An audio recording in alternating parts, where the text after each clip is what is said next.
Namaste. Welcome to another edition of NavaVimarsh podcast. So we're going to continue our China series of readings. So we are again going to read uh, number four in the series of reading book readings and discussions of the two books. We are going to read one by one. So currently we are reading the Ultimate Goal, this book. We also have a PDF of this book, so we're going to read through the PDF. And before we do the PDF, as usual, we also have our presentation to go through. So today's presentation, if you can see from the title, it's Dragon's Promise, China, the Middle Kingdom Worldview, Origins of China's Peaceful Rise Narrative. So we are going to start where we left our previous session, where we finished our reading at the chapter or the paragraph where we are going to read peaceful rise narrative of Chinese Communist Party or Chinese government, whichever you can tell. So I'll give 2 minutes for people to join so that we can start the presentation. Let me load the screen for that.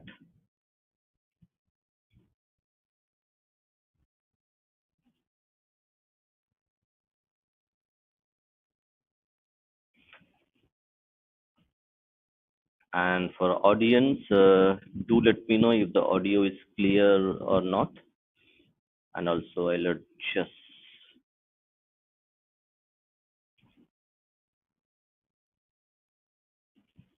the size as well.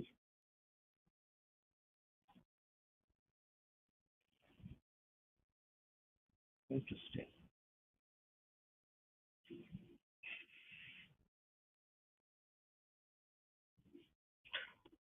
We'll start our presentation in about 1 minute more, and then we will see. And in the meantime, let me also share the book information. So the book can be published, the book can be purchased from various platforms. So I have put the link for people who want to purchase the book. So you can do that. And let's see. Okay, let's start our presentation for today. So, number one, okay, definition of peaceful rise. So, peaceful rise is a acronym termed by various academics and people regarding the China's policy towards outside world from China's perspective. So, what is the definition called peaceful rise? Definition of peaceful rise. Introduced in 2003, the Peaceful Rise Doctrine framed China's growth as non-threatening, promoting cooperation and mutual development. This strategy aimed to present China's ascent as a beneficial for both regional stability and also for regional relationships. Just let me do one more thing.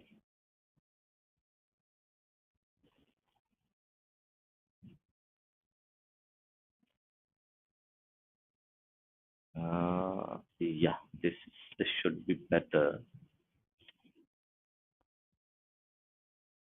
And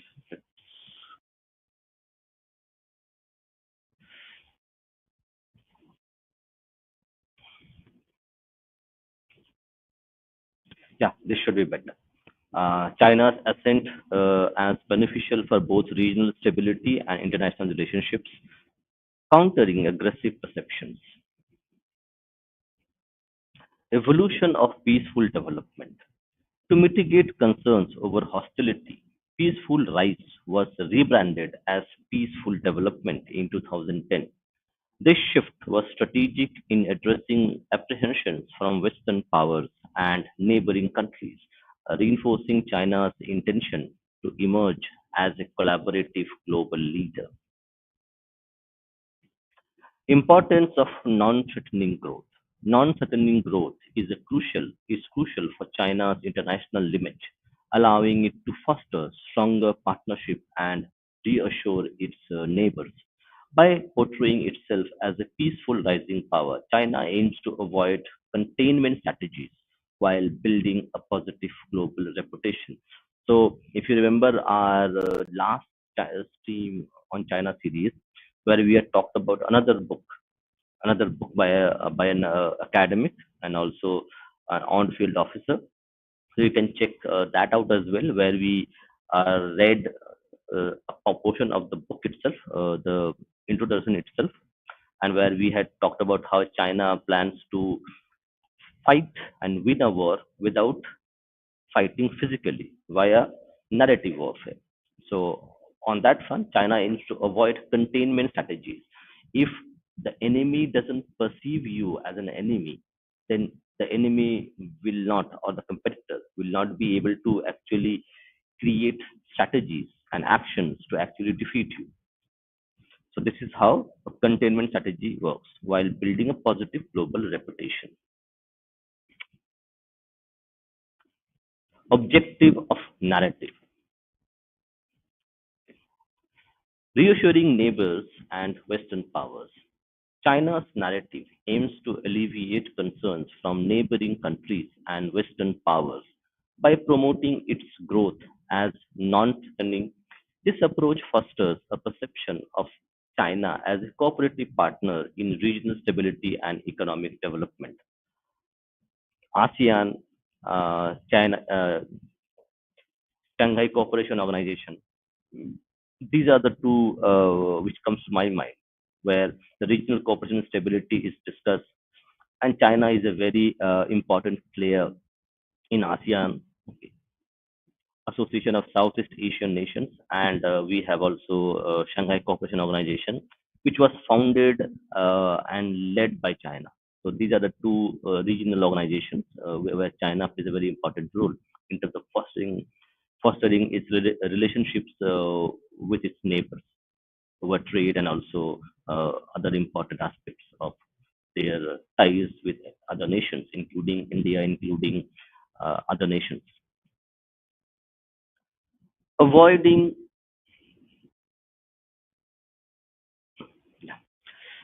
Avoiding containment strategies. China's diplomatic efforts focus on dispelling fears of containment from the US and its allies by portraying itself as a contributor to global stability. China seeks to counter strategic moves aimed at limiting its influence, thus promoting a narrative of partnership instead of rivalry. So we need to understand one more thing. So projecting a softer image of China is part of the narrative game itself. So we are not talking about China doing things what they say they are doing.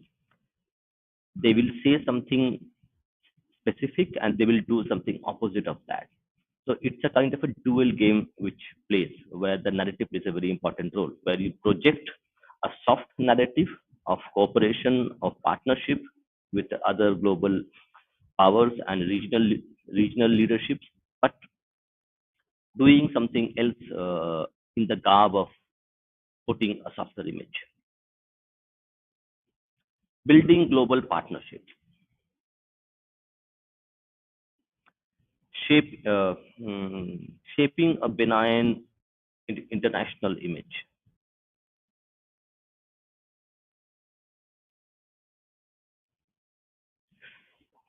Early soft power milestones of that is between 2003 and 2008. That is when we see how the narrative war was being played on. 2005 White Paper on Peaceful Development. The 2005 White Paper presented China's vision of peaceful development, emphasizing economic growth as beneficial for both China and the world. It marked a strategic effort to communicate China's commitment to cooperation and stability, aiming to reshape perceptions among global audiences. But when we read the book, we will see how the strategy was played and how the world played into the hands. So we'll see. I'll share one more document for the audience itself. 2006 Africa Focus Summit. Again, one more narrative effort from China itself to project a softer image of itself while building its military and other power underneath this image, where people don't perceive China as a threatening force within the global order. 2006, 2006, FOCA, 2006 Focus Summit showcased China's commitment to win-win diplomacy with Africa, pledging substantial investments and aid. This summit was pivotal in solidifying partnerships and bolstering China's influence in the continent, fostering goodwill through development initiatives. And they have been very successful in doing that. Uh, in terms of funding infrastructure, in terms of funding other initiatives. They had made great strides in playing an important role also in the politics and economy of Africa. 2008 Beijing Olympics imagery. 2008 Beijing Olympics served as a showcase for China's soft power, highlighting its cultural heritage and economic prowess on a global stage. The successful hosting of the Games aimed to project a harmonious image of China, reinforce national pride. Tensions and strategic actions. South China Sea key events. China's actions in the South China Sea have sparked regional tension and global scrutiny. Again, when we talk about the narrative of a benign soft power, but underneath the narrative, doing something which is sometimes and most more often quite opposite of what its projection is. So China's action in South China Sea have sparked regional tensions and global scrutiny, showcasing contradictions in its peaceful rise narrative. Key incidents include the 9-line claim. This is a very famous 9-line claim. Maybe we will discuss that sometime as well. It's a very like it will we can have a whole podcast on this. Key incidents include the 9-line claim, which asserts extensive maritime rights, thereby complicating diplomatic relations with neighboring countries.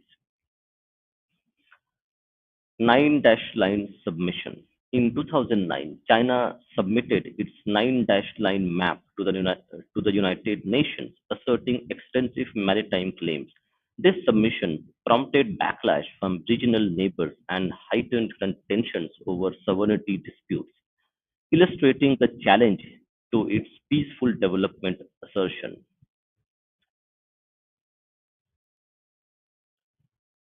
Scarborough Shoal standoff. In 2012, Scarborough, yes, the Scarborough Shoal standoff between China and the Philippines exemplified regional tensions. China's assertion of control over the shoal led to a prolonged diplomatic crisis, eroding trust among Southeast Asian nations, raising concerns about its regional intentions. Artificial islands and militarization. So from 2013 to 2016, China engaged in constructing artificial islands in the South China Sea, enhancing its military presence. This militarization sparked international criticism, contradicting its self-portrayal as self-portrayal as a peaceful rising power focused on regional cooperation. Hague Tribunal ruling rejection. In 2016, an international tribunal ruled against China's claim in the South China Sea, yet China rejected the decision, asserting its territorial sovereignty. This rejection reflects China's unwillingness to conform to international norms, raising questions about its commitment to peaceful coexistence. So, this narrative of benign soft power, where it seeks cooperation and partnership with other nations, but on the other hand, it refuses to accept international order that shows the dual phase of its policy. Belt and Road Initiative, aid versus leverage. This very important part. Let me, okay. Not school, shoal. It's shoal. Namaste, Abhay. Namaste. Hmm. Now let's continue this Belt and Road Initiative, aid versus leverage. Very important part. Launched in 2013, the Belt and Road Initiative (BRI) aims to enhance global trade networks.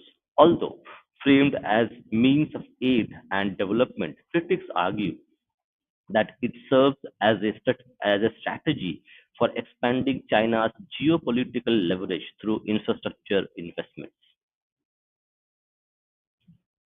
Hambantota Port example. The Hambantota Port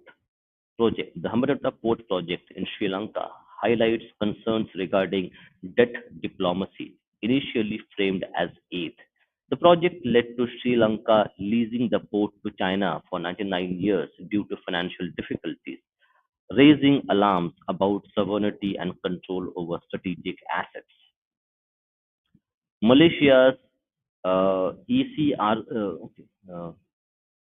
ECR renegotiation. So in 2019, Malaysia renegotiated the East Coast Rail Link (ECRL) project, originally part of the BRI. The government moved to adjust terms, raised concerns about debt sustainability.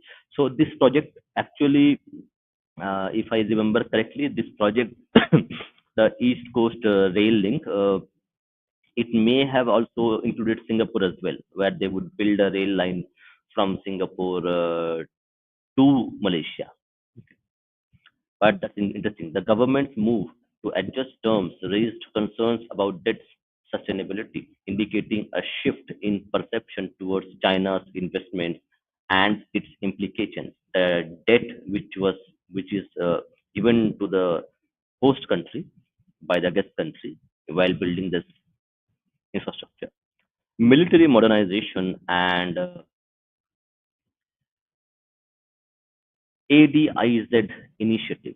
China has significantly modernized its military capabilities, including development of three aircraft carriers, the establishment of an Air Defense Identification Zone (ADIZ) in the East China Sea in 2013 underscores its assertive approach to regional security, raising alarms among neighboring countries. Remember, in the previous slide, the International Court had actually dismissed the claim by China of the nine dash line claim, asserting sovereignty over whole of South China Sea. And although their claim was rejected, still China had created air defense identification zone as the zone where it holds sovereignty. So that goes against the principle of a soft rising China.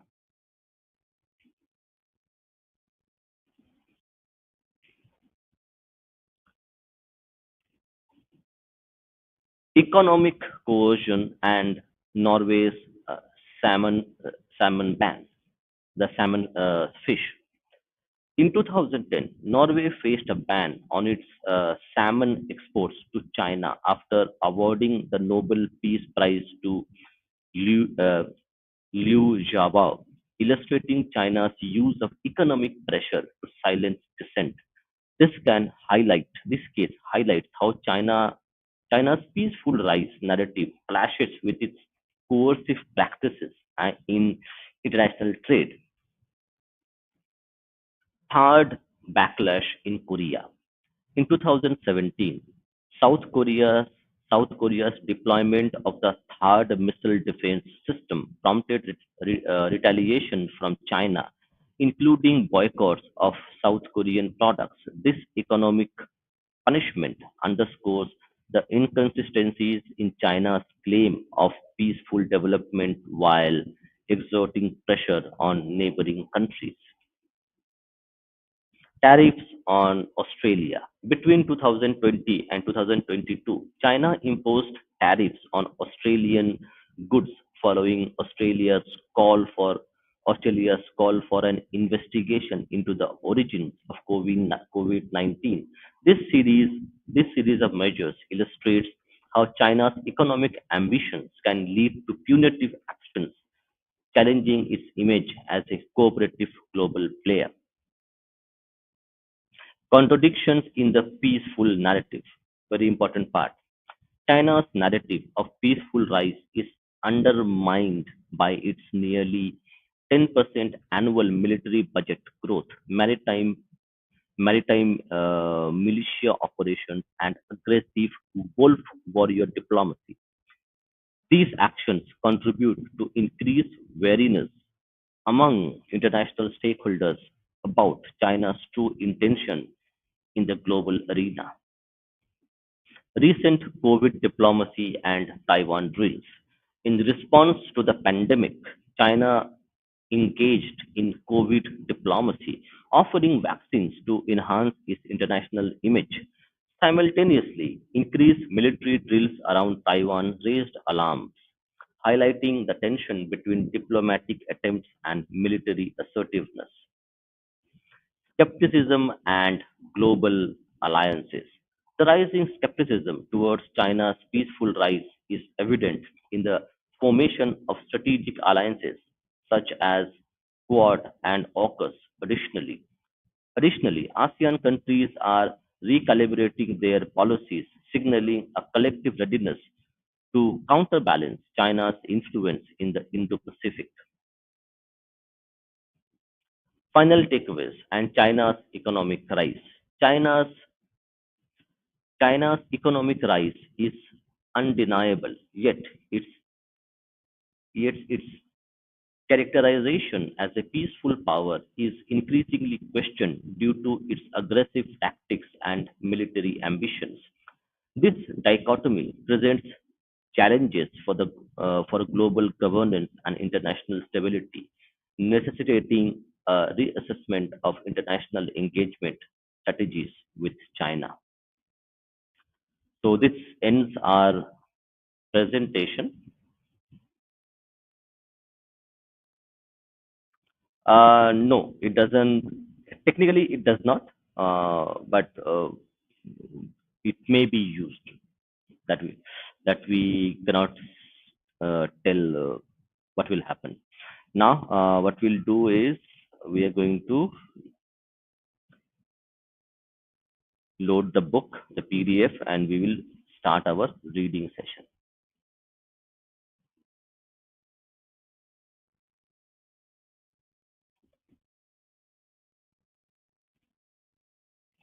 So, do let me know if you can, yeah, read the text. It's good enough as of now.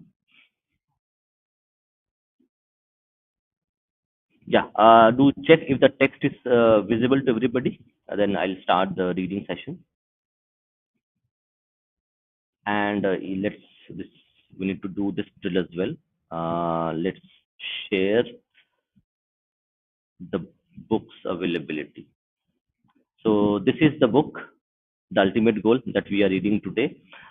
The Ultimate Goal by former Raw Chief deconstructs how nations construct a narrative. So we're reading one chapter of this book. It is in the PDF form, but people who are interested do go ahead and buy this book. This is a very well written book, very well researched book. I think most people will be able to understand the aspect of narrative war, how it is played, and author has given a lot of references, a lot of incidents, narrated quite interesting incidents as well. So it's a good book, a really interesting book. Jai Shri Ram Ninas. Hello everyone. So do consider buying the book. And now let me go ahead with the reading session. Do let me know on the chat if you are able to see the text so that I can go ahead and start the reading. A thumbs up or a yes will do. Okay. We are not seeing any comments that the text are not visible. So I'll anyway go ahead and read the book. Yeah. Thank you. Thank you, Nina. Appreciate it.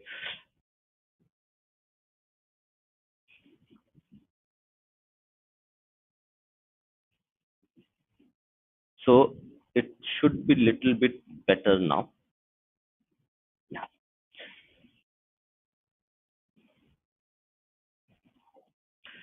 Peaceful rise narrative. Chinese leaders themselves have endeavored to attain this kind of narrative superiority, considerably important narrative superiority. Considerable importance is placed on information control in the Chinese and Russian, not just Soviet scheme of things. Ever since the days of Comintern, Comintern is Communist International, a global organization that promoted communism from 1919 to 1943, which had degenerated into a tool in the hands of Stalin and was eventually wound up in 1943. This being a standard Communist Party habit of creating instruments, creating institutions which promotes and exports its ideas, as Comintern did for the Soviet Union. This being a standard Communist Party habit, the Chinese have invested resources to ensure a monopoly of power and for its image abroad to help it reach its goal. China frames its narrative in a way that encourages a feeling of complacency. Very important word to remember. Feeling of complacency among potential rivals and opponents who might be an impediment to its rise. Therefore, and this also relates to Sun Tzu's Art of War. If you have the, I think we had discussed Art of War in many of our reading sessions. So you can find more about this. Impediment to its rise. Therefore, the narrative it projects is that it is a country which believes in a peaceful rise, that it would not threaten anyone, not seek hegemony, and will continue to focus on its internal development. Speaking at United Nations General Assembly in September 2015, Xi Jinping had solemnly declared that China would never pursue hegemony, expansion, or create sphere of influence. Very interesting thing to come from a head of the state, the Chinese state itself. It also endeavored to create the impression that it had an economic and political strategy that was guiding its rise. Deng Xiaoping himself led the narrative that China had no economic strategy. By telling the no economic strategy, it means they have a strategy. Another part of China's narrative is its rise was another part of China's narrative is that its rise was inevitable. This is very interesting part that we need to dig deeper into. That the narrative is that that another part of China's narrative is that its rise was inevitable and that it would grow increasingly rich and powerful and it would be fruitless to stop this from happening. Again, this is a kind of a psychological warfare going on.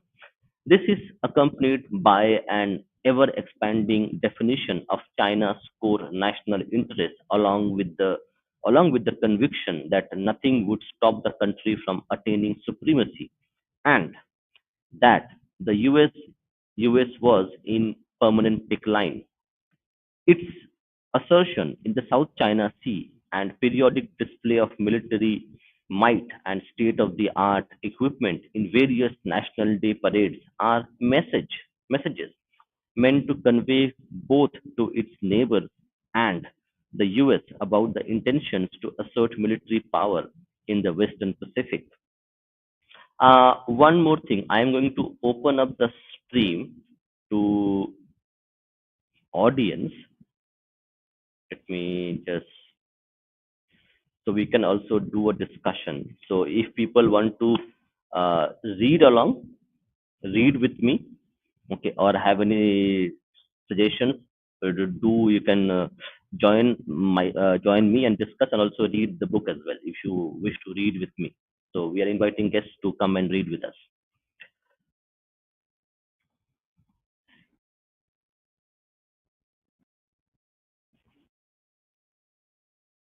Okay, so where we were, yeah. Yes. China is banking on the possibility that the US will accept. So, very interestingly, the author is giving its assertion. China is banking on the possibility that the US will accept its preemptive assertion that China's rise is inevitable. US is the permanent declining power, so US will not do anything to to take actions or take steps to stop its decline, and also work to make sure that it contains China's rights, both at the same time. So this is a psychological warfare game going on. China is banking on the possibility that the US will accept its preemptive assertions like the rest of the world, but with much higher ambitions. China has been watching the US conduct in the areas of prime American interests in recent years.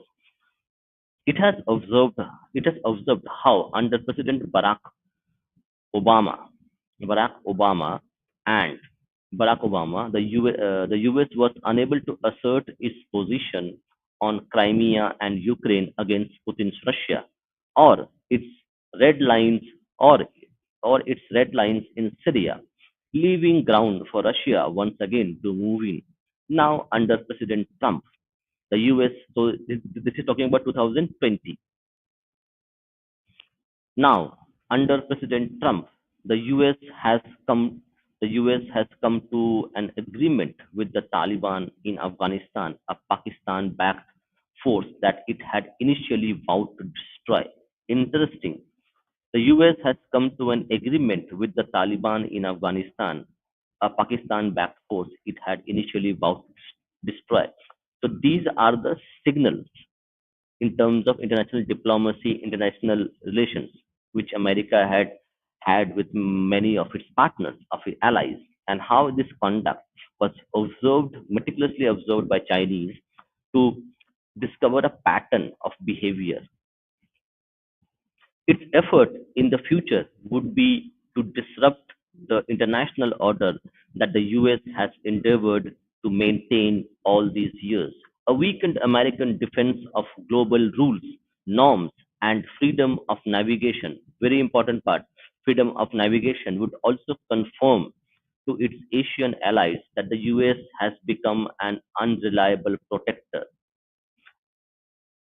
We had talked about this freedom of navigation rule initiatives after World War II in our previous live stream. So you can go ahead and go ahead and watch and listen to our previous stream where we discussed this thing extensively.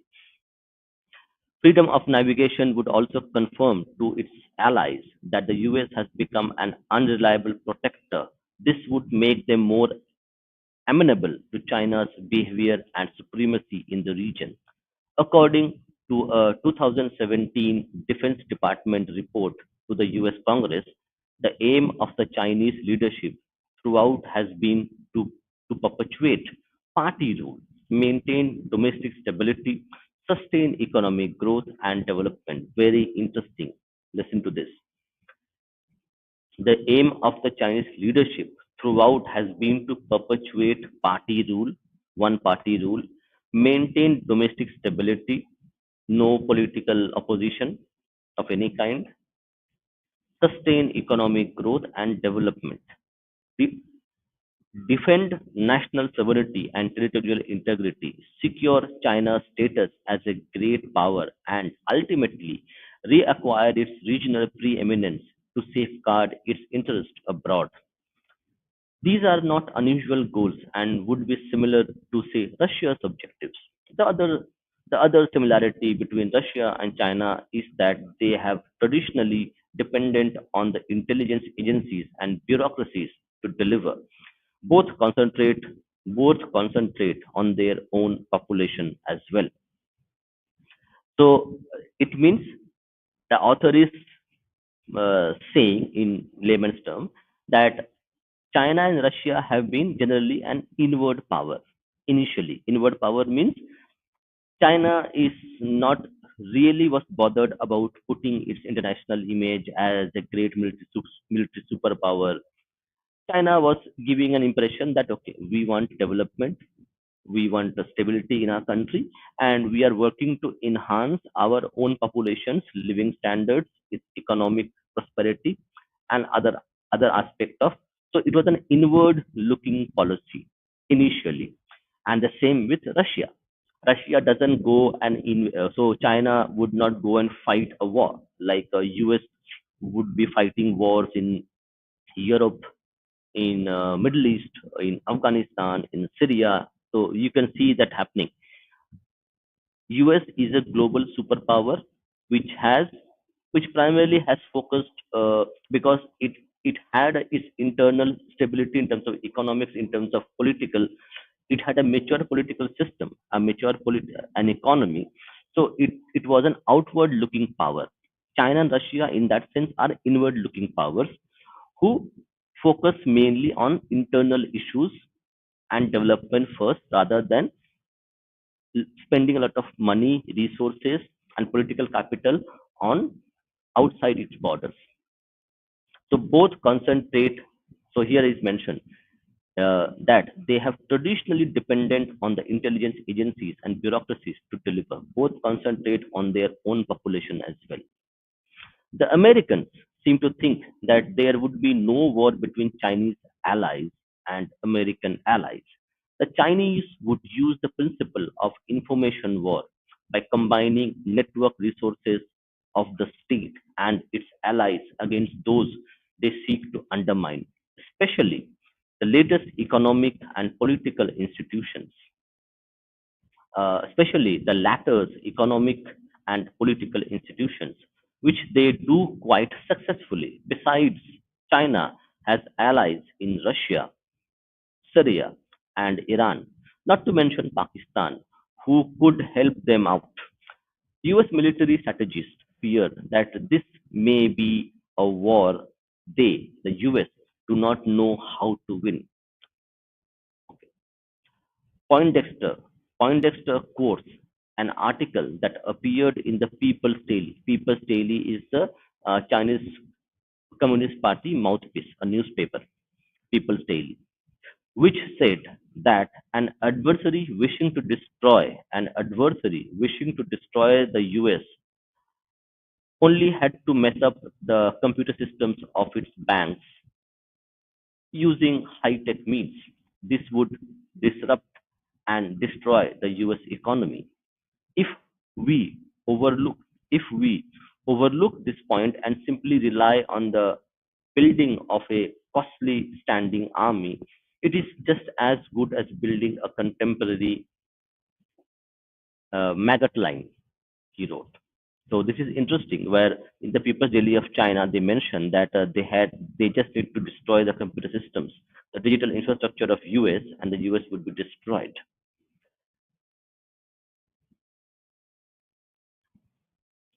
Sure, no issues. Okay, let's continue. The Chinese also rely on the Chinese also rely on their intelligence agencies for psychological warfare to affect perception and intentions. In one of their many encounters with the US, the Chinese had lowered the value of the yuan after warning the Americans against putting more restrictions on trade, thus driving home the point that they had the ability to disrupt American economy.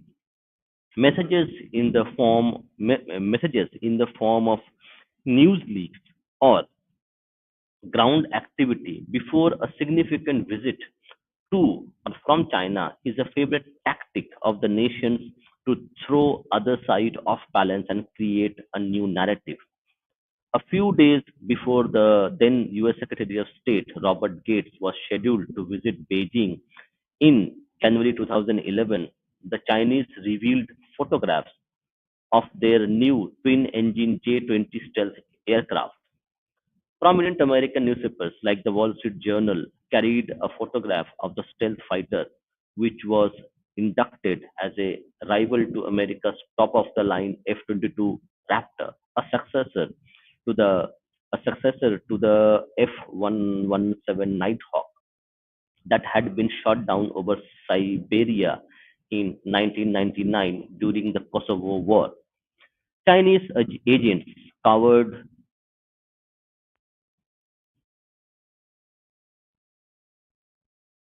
Uh, just let me know. Are we rereading this chapter?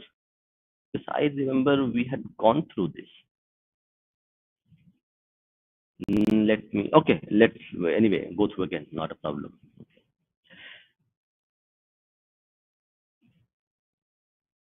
A successor to the F-117 Nighthawk that had been shot down over Siberia in 1999 during the Kosovo War. Chinese agents covered the region, buying parts of the aircraft from local farmers and shipping them back. They were not mere souvenir collectors, but had been tasked to pick up the parts in order to reverse engineer the aircraft. It probably took Chinese nearly a decade to do this, but they did succeed in creating a perception of their ability to match the Americans. The other message to the rest of the world was that China was now getting ready to be America's only rival in the region. That was the narrative. As China pushed its as China pushed itself up militarily and economically, the intelligence needs of the government also grew and the service itself became more sophisticated. China's main target in the US, while the other countries are mostly stepping stones to reach this target, China has been pouring billions of dollars into its efforts at information warfare and propaganda, which is estimated to be much higher than the US spends on public diplomacy. The Chinese do not want the Chinese do not want to fund any project that might embarrass them. So when a Beijing organization offered Stanford University 44 when a Beijing organization offered Stanford University US 44 million to host a Confucian Institute on Chinese language.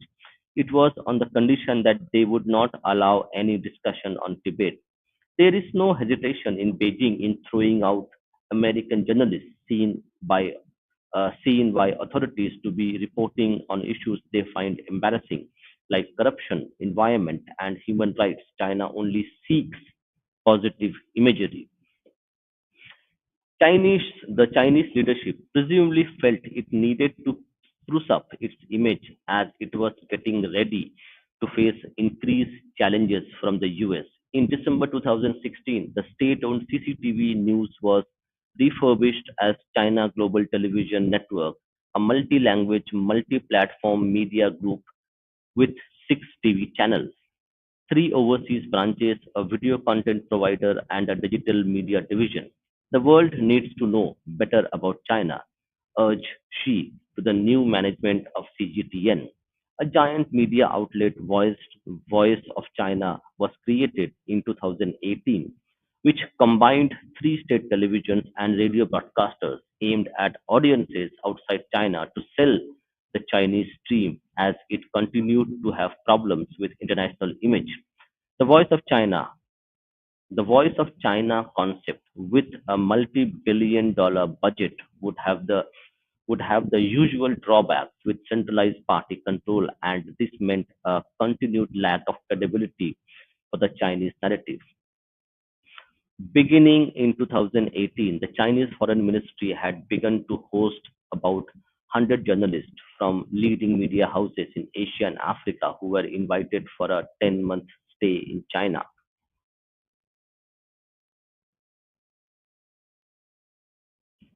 I think we had gone through this in our previous stream, if I remember correctly.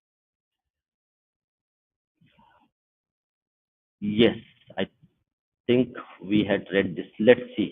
We can do one more thing. We can utilize this time. Yes, we need to read from here. Okay. Let's start another thing. American globalization and Chinese modernization. Actually, we were supposed to start from here. As China rises, it is a question of global conjecture about when it will overtake the United States. China still has considerable ground to cover in this regard. Even if it becomes the world's largest economy, the US would remain the most technological, advanced, and innovative society. Silicon Valley is the brand name. There is no other country as of now that spends more on research and development. This is very important part, and we have seen in the recent years the commerce minister, the trade minister of India had said in various capacity that the research and development of companies in India and also by the government itself is lacking in really bad, where China has actually outpaced. China is now spending more money on research and development than even United States, and that was a reverse. In 1960s and 70s, US was spending a lot of cash, billions of dollars into uh, research and development R&D to develop new technologies, manufacturing, on innovation, and which led to the growth that we have seen in the US economy, and which also benefited the other countries as well. There is no other country as of now that spends more on research and development or has such a large number of high quality places of learning, especially its universities. The English language became the world's lingua franca in the second half of the 20th century because of America's global reach and not because of British Empire. No country can match Hollywood's influence. Also that American TV programs that the world watches everything from sitcoms to news. China has no brand equivalent to Google, Microsoft, Coca-Cola, Walmart, Disney, that the household names around the world. But China has actually catched up. So it's TikTok is a global brand name, and in recent years we have seen China develop mobile phone brands, which were doing quite well. So it is not that China has not developed. Yeah, compared to US, it's a legacy power. So, but Chinese have done well in terms of creating its own brands. Yes, with the current scenario where Donald Trump is in power and we have seen a lot of trade war going on, it might be a different scenario, but they have. So the author is writing this book, correct? Not in 24. But yes, but the US has an edge on this. No other country has been willing to use military force to the furtherance of its own interests, like the US has. These adventures may not be successful all the time, but the fact remains that America is usually ready, even eager to intervene militarily. The entire economic system has been fashioned by Americans for the interest, for their interest primarily, and it's not going to be easy to shake it without causing a rupture in the global economy. China has nothing comparable to American value of individualism, very important, freedom and democracy, which are far more readily acceptable than the value of Chinese Communist Party. When the Al Qaeda wanted to draw attention to its activities, it attacked New York, and the world has not been allowed to forget that. Had it attacked any other country, the story would have died within a fortnight. The other aspect that may not be talked about too frequently or loudly is that American supremacy is also linked to dominance of white race. By implication, it relegates other races to lower rungs in the hierarchy. China still has a long way to go, and even if its rise is inevitable, very important point that we need to understand. China still has a long way to go, even if its rise is inevitable.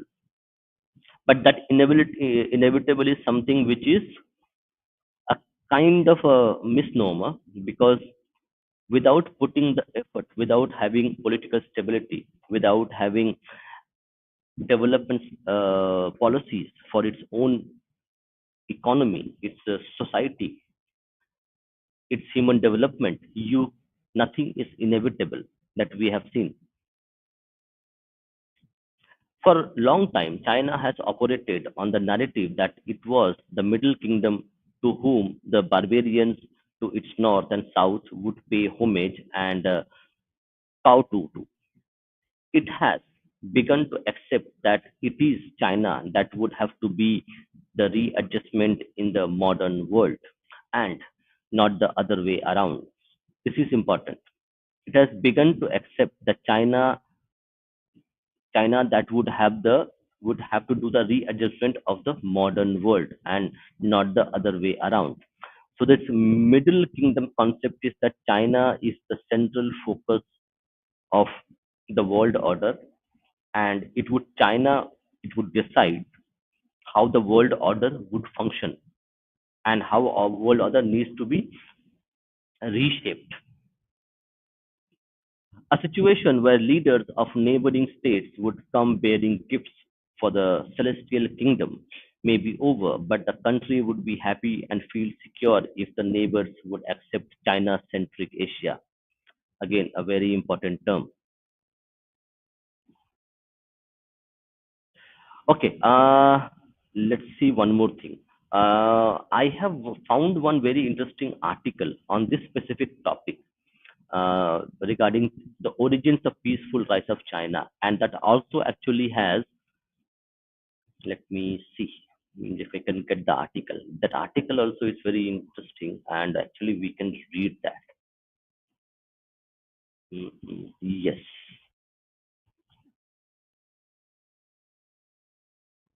because this article is much more actually relevant in current scenario, where it actually talks about because this data would be a little bit not fully updated. So let me go and read this specific article. Let's try to. We will also read this as well. We will read one more chapter of this. But let's, for the current topic that we are seeing, how China this peaceful narrative has been debunked, and how the US is countering China's narrative, where this article was written. So let me see. Yes, let me just check. Mm,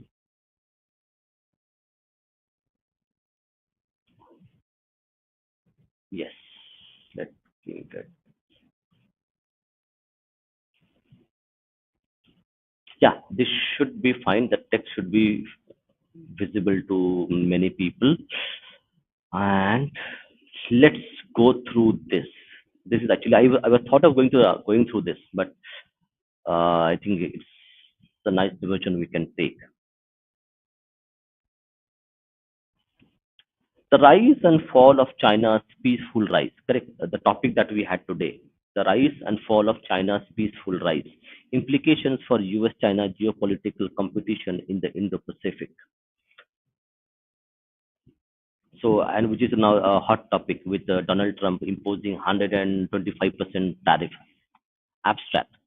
Strategic competition and rivalry between the United States and China has become a paradigm in international relations in the past decade.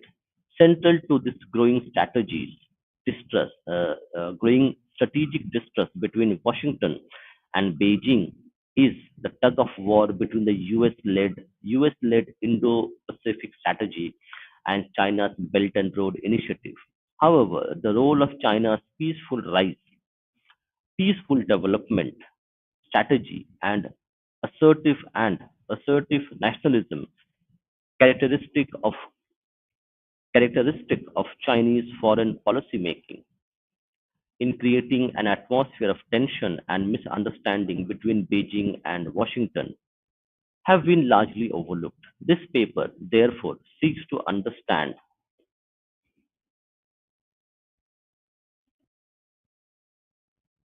the relationship between the rise and fall of China's peaceful development concept, the emerging prominence of assertive nationalism in China's foreign policy making, and deteriorating US-China relations with deepening strategic mistrust between the two major powers through a comparative historical analysis of China's BRI and the US-led Indo-Pacific strategy. Rather than demonstrating China's commitment to its peaceful development to the world, this paper argues that Beijing's offensive to defend China's national interest in a confrontational manner is an indication that an increasingly confident Chinese leadership no longer feels the need for reassuring the world that China's rise is peaceful and non-threatening in nature. This could embolden Beijing to defy, if not explicitly challenge, the rules-based international order upheld defended by Washington, thereby spelling the end of China's peaceful development strategy. So this is written by Raymond Kwan Su Lao.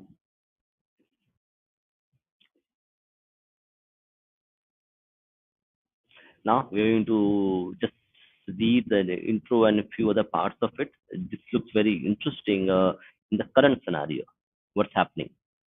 Speaking at a group study session of the Politburo of the ruling Chinese Communist Party in June 2021, President Xi Jinping told senior Communist Party officials that new concepts, domains, and expressions should be created to present an image of a credible, lovable, respectable China. Very interesting. BBC News 2021. In the eyes of President Xi, it is necessary to make friends, unite and win over the majority, and constantly expand the circle of friends as as regards international public opinion. Dyer 2021. This, according to some observers, Dyer 2021 appears to be a rare acknowledgement of China's current international isolation and stands in stark contrast to the Chinese president's advocacy of the Indo-Pacific century during his attendance at the Economic Asia Pacific Economic Cooperation Summit in Peru in November 2016. Global Times to 2016.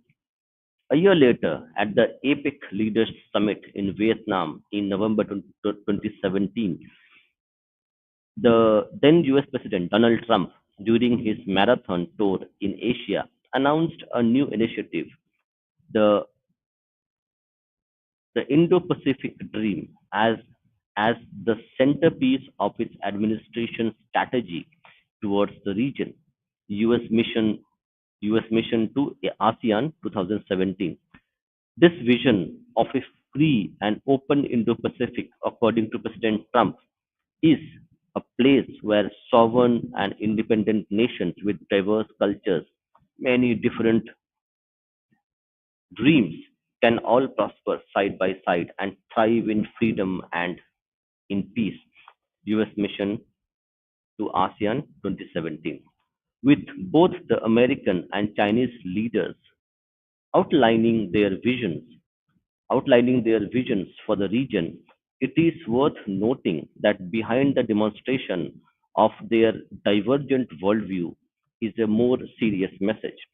The continuous effort made by the United States to counterbalance China's advocacy of the Belt and Road Initiative (BRI) through through the advancement of its free and open Indo-Pacific strategy. U.S. Department of State 2019. From Beijing's perspective has exacerbated the mutual suspicions or what is known as strategic distrust between two major powers. Then, in the light of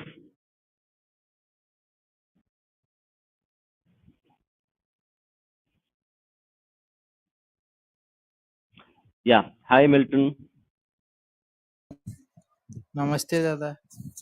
Namaste. How are you doing? Okay, I guess. Yeah, if you're doing better than okay. Yeah. So tell me what you have to say. I think this paper is much more interesting because it gives latest development and bit more data into how the peaceful rise narrative is being played down in recent times. Actually, I had this paper. I forgot actually read the paper in the initial stages. But yeah, go ahead. Tell. Yeah, no, I did not join for like 5 minutes, so I am not aware of this paper. But I had some like questions regarding the previous chapter, like the Yeah, go ahead. Go ahead. Ask. yeah. Go ahead. No problem. Ask. Okay, so like in the paper that is Hmm. mentioned that is there an issue? Go ahead. Go ahead. Go ahead. Go ahead. Go ahead. Go ahead. We can hear you. Like Chinese influence of like China is betting on America's downfall, right? So in that Yeah, sense, the permanent decline of China and China's rise as inevitable. So these are two thought processes, two perspectives. The China's rise is inevitable, and US is a permanent declining power. So go ahead. So these are two things you are correct mentioning for the people to understand. yeah. Like if China is betting on America's decline, then in Hmm. the recent election of USA, I Hmm. don't see any attacks on like Trump using China as a rhetoric to attack Democrats, like Democrats are Chinese puppets, not like that. But the Democrats use Russia as a link to Republican Party. So, which like summarizes that like Russia is more involved in like the politics of USA, by which it like uh, does things that is favorable to them, but China, like it seems that it does not influence that much as Russia. So is it a correct statement to make? Okay, you need to rephrase it again. Rephrase it because. Yeah, okay, so like in the election of 2024, we Hmm. see accusations of Democrats that they are weak, they are like pathetic, or they are not able to rule, they are extremism, Hmm. all of that. But Hmm. there hasn't been any time that is being mentioned that Democrats are puppets of Chinese Communist Party or CCP. But in case of Republicans, we see that they are being mentioned as Russian assets or Russian puppets. But Yeah. the one that is Okay. actually true, Okay. Hold on. Hold on. So understand when Donald Trump won the election, okay, for the first term. After winning elections, when Donald Trump defeated Clinton and became the president for the first time, after winning the elections, the Democratic Party ran a consistent a kind of narrative that the election win of Donald Trump to become president was aided by Russia. So this narrative was created after Donald Trump became the president for the first time, and for the whole of tenure of his first presidency, when Donald Trump was the president, this narrative was pushed very hard that Donald Trump is a friend of Putin and Russia had meddled in US elections. And that narrative went on for 4 years. And then after then, we see Donald Trump lose the presidency to Joe Biden. So just to get that part. Okay, go ahead. Yeah, but even to build that false narrative, Uh, needs to be some memory of Russia in the psyche of the American people. But the Chinese imagery in the psyche hmm, of American people are not that of Russia. So what I am trying to exactly. say is that, yeah. Hmm, So what I am trying to say is that China is like betting on the decline of USA, but its narrative is strong, or let's say subtle, that he it does not get the blame for it. The blame usually gets to Democrats or to Russia, but not to China. exactly. Exactly. Yeah, absolutely right. So if you if you had tuned into our previous live stream, where we discuss a book by another author, which mentions that China's strategy of fighting a war and win a war without fighting the war physically by using narrative.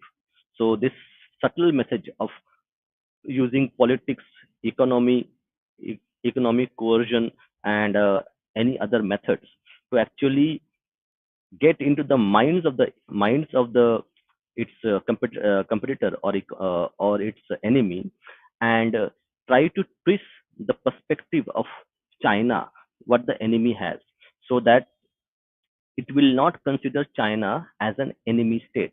So when we are reading the first part of the chapters, where we see that China's Xi Jinping, okay, in the United Nations had mentioned in his speech that China is a non-threatening power, a rising power, but a non-threatening power. So that is a narrative that is pushed from the top down, that China is not going to be like US, where US was uh, fighting wars in many regions, and China is going to seek development for its own people and seek partnership and allies in the region to grow grow and rise as an economic power, but it also will be a kind of friendly power to other its allies in the Asian region and over the globe. But in another way, if China Hmm. is the second enemy, then it is Uh, also successful in its narrative. In yes, the years, yes, it is. It is. Then go ahead. yeah, in the years of Biden, uh, like Hmm. due to the war of Ukraine and Russia, Russia Hmm. was the first threat that the United States government mentioned. So like Russia is the immediate threat. That means Russia is the number one enemy, which made China the second threat. Uh, so in another way, which basically made USA shift focus from China to Russia. So in a way, China was successful then, but in the case of only Donald Trump, that I'm seeing that Donald Trump is actively, even after all of these things happening in the world, is actively trying to make China the number one enemy in the psyche of Americans. So like Yes, he's the yes. biggest So roadblock in their narrative. exactly, you are absolutely correct in that way, and that is where, see, we need to understand that any strategy or initiative will not be successful every time. There will be time when that narrative fails, and for that reason, they will have the Chinese strategy. of being a benign power, okay, a friendly power, a friendly, what we can call a friendly superpower. Okay. That narrative is one aspect of it, but the other aspect is of growing Chinese nationalism, growing Chinese military expansion, and also uh, via its BRI, Belt and Road Initiative, creating political influence, economic influence, and also controlling the perspective of the allies and competitors, something that they will control the narrative. So in that way, but whether they have succeeded totally, no, you cannot. And any initiative will not be totally successful. It will have its pitfalls, and we have seen uh, recently America has re-established its military ties, especially the naval ties with Philippines. We see India giving missiles, ballistic missiles to Vietnam. India establishing military cooperation and ties with Philippines, where there is a deal going on to equip Philippines with missiles, BrahMos. No, we Hmm. actually did the deal with Philippines. So Philippines have BrahMos missiles. The ongoing talks are between Vietnam and India. Yeah. So going on. So China has its own strategy, which had worked for many years because there were powers. So again, correct, this political coercion and political co-opting politicians. Yeah, Nina, Philippines had military bases, but I, if I remember correctly, the there is a military base. Just there is a province in Philippines, which I can actually been there. I forgot the name of it. So there was a US there are military bases, naval bases in Philippines when the previous president of Philippines, Duarte, he was in power. Duarte had actually agreed and asked the US military presence to evacuate its bases. And China stepped in, and China became the primary partner in Philippines. And US took a backseat militarily as well as in cooperation. Now, at that time, China had a lot of military. Uh, there are some islands disputed between Philippines and China, and China was asserting over sovereignty over these islands. So then there was a lot of confrontation happened, and when the presidency changed in Philippines, US re-established those military bases and military presence, especially naval presence. Yes. So those military bases, and so the cooperation between the on militarily and naval bases between US and Philippines was actually downgraded at the time of Duarte. Then after that, there was a lot of confrontation happened in the seas between the Philippines Navy and the Chinese Navy, and Chinese Navy is much stronger. So considering that happening, what had happened was that the military and naval cooperation was re-established, and its ties are now stronger. So now currently, the Philippines and US has much broader engagement in terms of military engagement, this naval engagement with Philippines than we had seen a decade ago. So this thing will go on. This thing will go on. That is how international diplomacy and strategy works. Yes, uh, Milton. Yeah, I also had another question regarding Mm. the like China investing its major share in research and development. Mm, Now mm, we mm, see that China is investing heavily on uh, tech in their nations, but I don't know if my assessment is true, but they are investing in social arts and in like sociology type of things in outside countries, while they are heavily investing in deep tech in their countries. Is it a right statement or What assessment? do you mean by social thing? Could you just deep Like tech? I can in understand. yeah in Stanford they have made investment to open Confucius studies, Mandarin studies. Like Rajiv Malhotra speaks a lot about this, that China has invested in academia, especially in the social sciences part, that all the universities have Mandarin studies, Confucius studies and all, and by which they assert their diaspora, and which they try to take over the department or the dean. I, I just wanted to say that is my assessment true, that China is actively investing in social arts in other countries while it's increasing its deep tech investment in their country? Like they are not investing in social sciences in their countries, like Mm-hmm. Indian nation, but they are Mm-hmm. investing social sciences in other countries. And so is Okism also like a effect of China? Like did China have anything to do with it? Not sure about wokeism because correct these are done covertly, so you will never know the extent how much the policy is implemented and how it is done. But in general, the Confucius Institute, which is a kind of a China's outreach to project China's soft power through uh, teaching Chinese culture and Mandarin language specifically as a kind of a extension of China's strategy of actually projecting itself as a friendly superpower, as a cultural superpower rather than as a military superpower. If you see, two things are very important.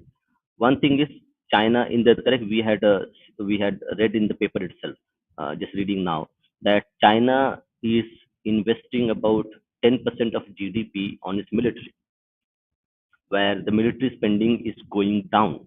Okay. So China internally is spending a lot of money to build its military strength.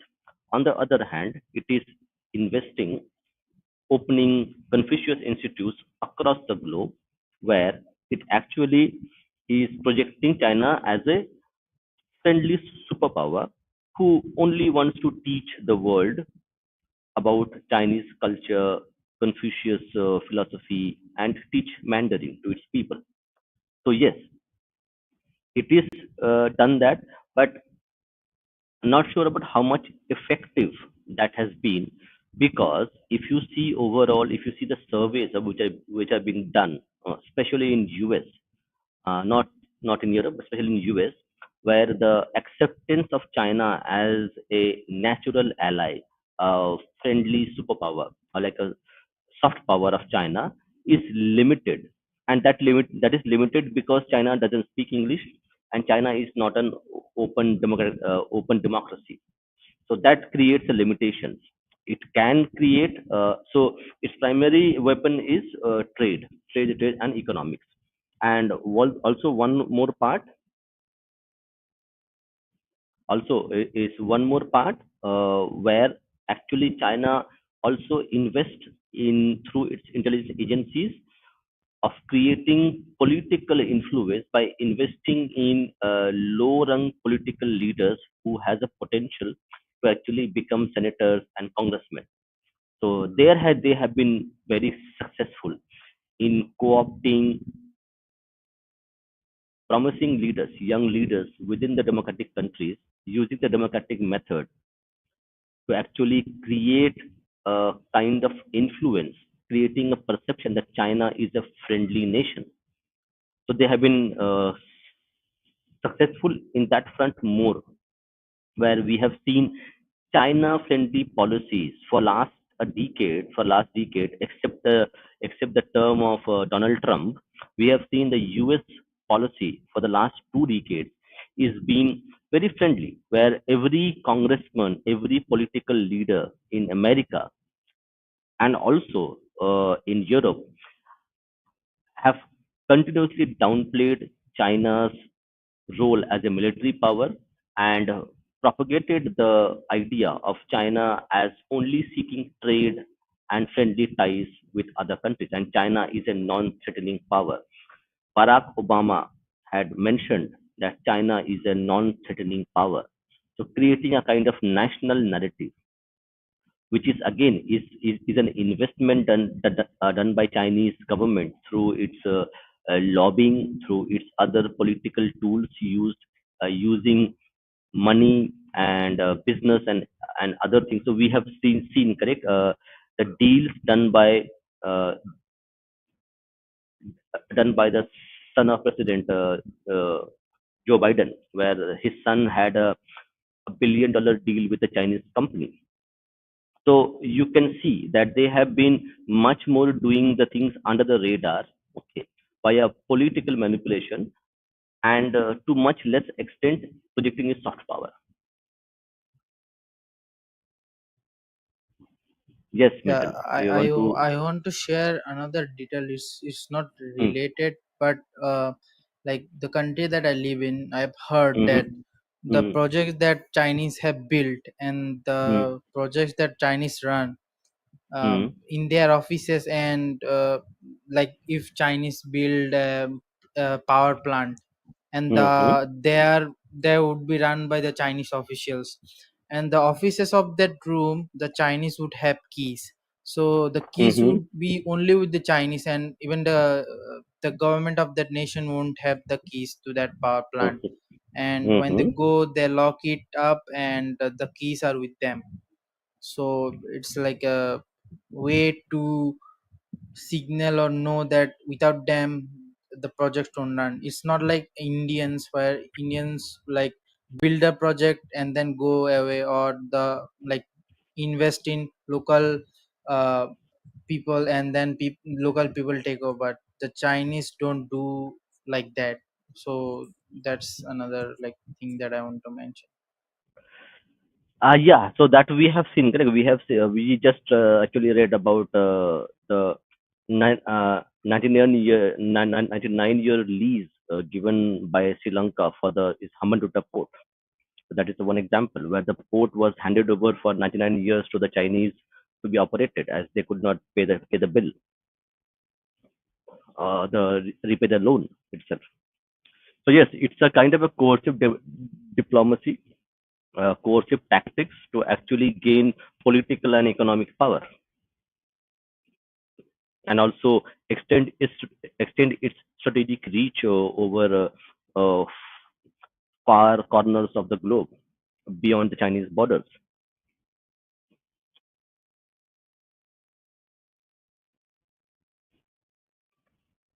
Yeah. Yeah, we can continue. Okay. Let's read this paper. This paper is interesting because it has some a lot of details. Thank you for joining. Let's continue the reading.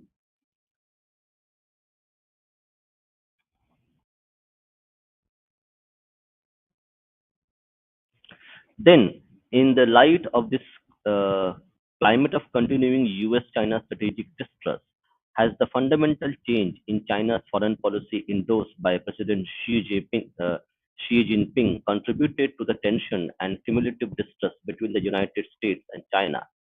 What will the implications of clash between an increasingly confident China and a vigilant America to the Indo-Pacific region? The aim of this paper, therefore, is to address these questions. The paper seeks to understand the relationship between the rise and fall of China's peaceful rise, peaceful development concept, the emerging prominence of assertive nationalism in China's foreign policy, and the deteriorating U.S.-China relations. This mistrust between these two major powers will be explored through a comparative historical analysis of China's BRI and the US-led Indo-Pacific strategy. Against the background of China's growing ambitions and assertiveness, this paper argues that Beijing's efforts to defend China's national interests in a confrontational manner is indicative of an increasingly confident Chinese leadership that no longer feels the need for reassuring the world that China's rise is peaceful and non-threatening in nature. In this sense, the resurgence of an increasingly confident China under President Xi and his efforts to make China an assertive player, particularly via the launch of BRI, was never meant to demonstrate Beijing's commitment to peaceful rise, peaceful development to the world. This has emboldened Beijing to defy, if not explicitly challenge, the rules-based international order upheld by Washington, thereby spelling the end of China's peaceful peaceful development strategy. This paper begins by addressing the rise and fall of China's peaceful rise and peaceful development strategy and the growth of assertive nationalism in the Chinese foreign policy making, with a particular focus on emergence of wolf warrior diplomacy since 2017. I will then examine the launch of the BRI by President Xi Jinping in 2013. This is followed by an analysis of the US-led Indo-Pacific strategy and the establishment of the Quadrilateral Security Dialogue (Quad), which composes of United States, Australia, India, and Japan,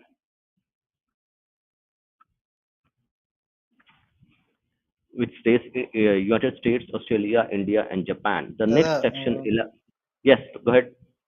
yeah, can you scroll down? I am not seeing the words that you are saying. What? Wait, let me see what you see. Oh no, it is there, na? It is there. Maybe you need to rejoin because I Yeah, can now see. Let now me. now it's there. Now it's there.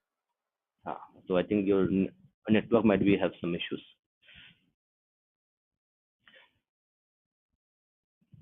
Yes, okay. Which composes of United States, Australia, India, and Japan. The next section elaborates on the nature of intensifying US-China strategic competition and their growing mutual strategic distrust.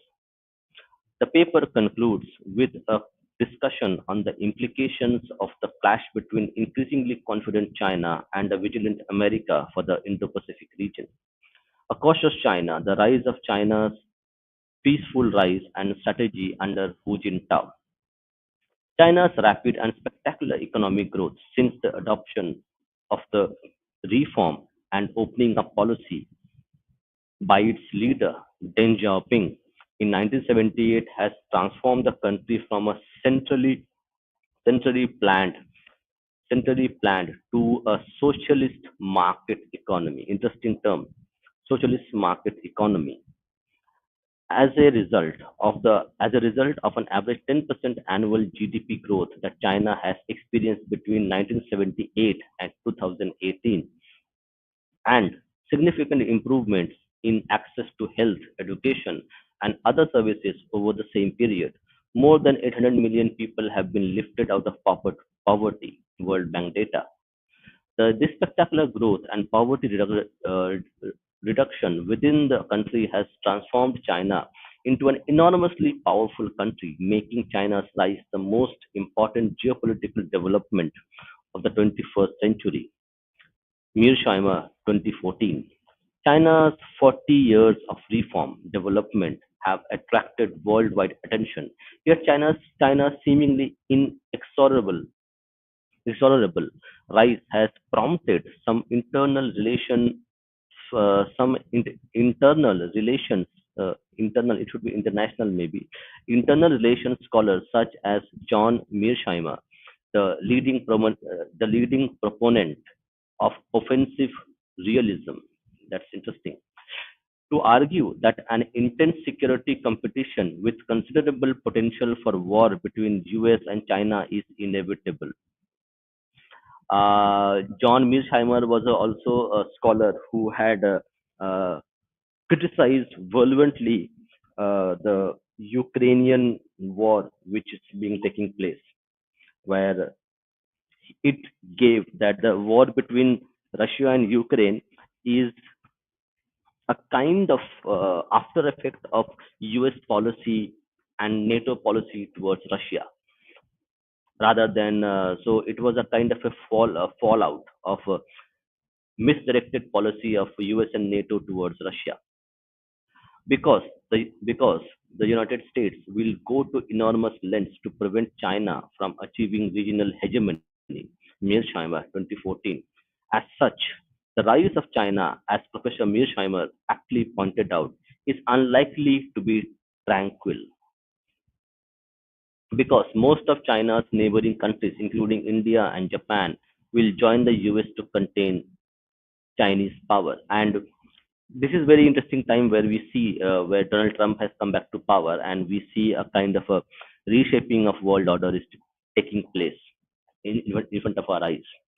It is against this backdrop that Zheng Bijian, 2003, a former vice chair of the Central Party School, spearheaded a movement to introduce a new concept, peaceful rise, peaceful rise. Heping JQ. This is Chinese, so I'm not able to pronounce it, but let's see. Heping JQ during 2002 2007. In his article written in Foreign Affairs, Zheng 2005 suggested that the Chinese leadership, through its concentration of economic development since adoption of reform and opening up policies in 1978, has laid out the development path to a peaceful rise, a new strategic path that enables China's emergence through peaceful means without plundering other countries' resources through invasion, colonization, expansion, or even large scale wars of aggression. Beijing's pursuit of the goal of a peaceful rising China, according to Zheng, would also enable the country to improve its relations with the rest of the world because China does not seek hegemony or prominence in world affairs. That was the narrative which was being built.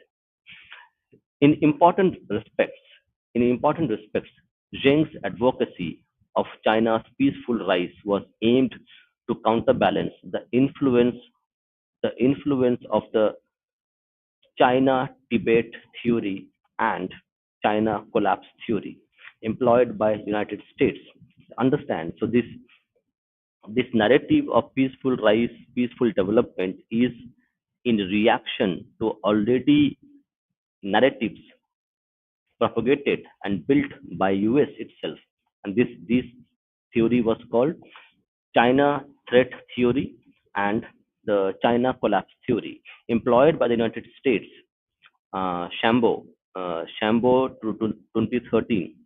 China, according to Zheng, could transcend the old development strategies of rising powers as its rise will not take the road of Germany in the First World War or Germany and Japan in the Second World War, using violence to pillage resources and seek world hegemony. Okuda, 2016. Zheng argues that the world therefore can rest assured that China would not challenge the status quo powers through war or other means. Instead, China's peaceful rise would enable the country's integration with the world. In addition to Zheng's peaceful rise, another important concept put forward put forward by the Chinese government under the then President Hu Jintao is the harmonious world. Guo and Blanchard, 2008, in his speech, built towards a harmonious world of lasting peace. Interesting. In his speech, built towards a harmonious world of lasting peace and common prosperity, delivered at the UN's 60th anniversary summit in 2005, President Hu highlighted that multilateralism and an effective collective security mechanism within the UN, as well as mutually beneficial cooperation and a more representative UN Security Council, could help establish a harmonious world.